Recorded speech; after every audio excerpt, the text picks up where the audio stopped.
अपनी फैमिली के खून के एक एक कतरे के बदले में तुम्हारी फैमिली का खून बहाऊंगा।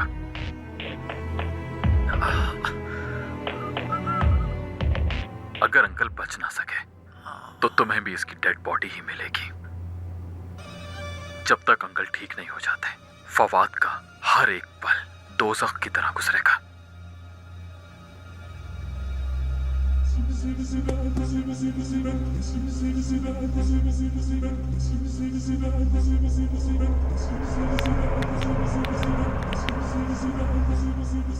मैं उसे जिंदा नहीं छोड़ूंगा।